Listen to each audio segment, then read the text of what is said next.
संवाद विद प्रीति चौहान पे आपका स्वागत है।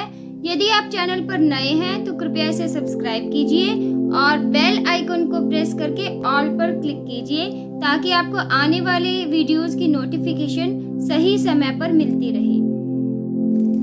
नमस्कार, आज हम बात करेंगे श्रीमद् भगवत गीता जी के दूसरे अध्याय के 28वें श्लोक की। 26 और 27 श्लोक में श्री कृष्ण ने दूसरे पक्ष के अर्थात जो यह मानते हैं कि देही विकारी है उसकी बात रखते हुए भी अर्जुन को यह कहा था कि यदि विकारी भी है तो भी शोक का कोई कारण नहीं बनता। और 28वें श्लोक में वो बहुत ही सरल, बहुत ही साधारण शब्दों में, भाषा में अर्जुन को समझाते हैं कि इसका शोक करने का कारण तो बनता ही नहीं है। तो 28वां श्लोक क्या कहता है? अव्यक्तादीनि भूतानि व्यक्तमध्यानि भारत अव्यक्त निधनान्येव तत्र का परिदेवना।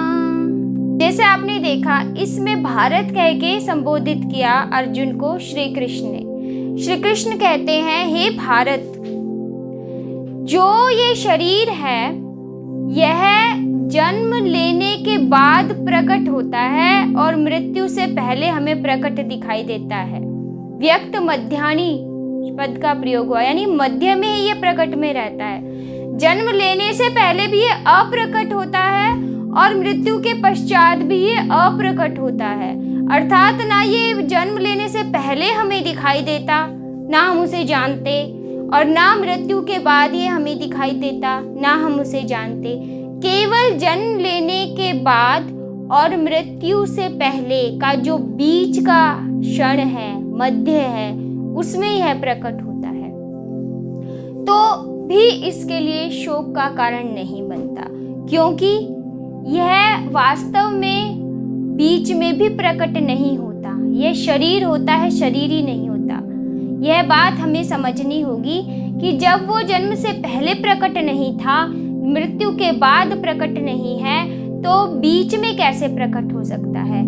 उसी तरह से जैसे सोने से पहले जब हम जाग रहे होते हैं तब हमें स्वप्न नहीं आता। सोने के बाद, जागने के बाद, सो के उठते हैं, जब सोने के बाद जब हम जागते हैं तब हमें स्वप्न नहीं आता। परंतु जो सुप्त अवस्था होती है जिसमें हम सो रहे होते हैं, स्वप्न उसी में आता है। उसी मध्य क्षण में वो प्रकट होता है। जितना अस्तित्व उस स्वप्न का है उतना ही अस्तित्व इस शरीर का है, क्योंकि यह भी जन्म से पहले प्रकट नहीं था, मृत्यु के पश्चात प्रकट नहीं होगा। केवल जन्म और मृत्यु के मध्य का जो क्षण है उसमें यह प्रकट है। इससे अपने आप को अलग करो। अगर अलग करोगे तो समझोगे कि जिसका आदि होता है उसका अंत भी होता है, परंतु शरीरी का ना आदि है तो अंत भी नहीं होगा। शरीर का आदि है इसलिए अंत भी होगा, तो भी इसमें शोक करने का कोई कारण नहीं बनता।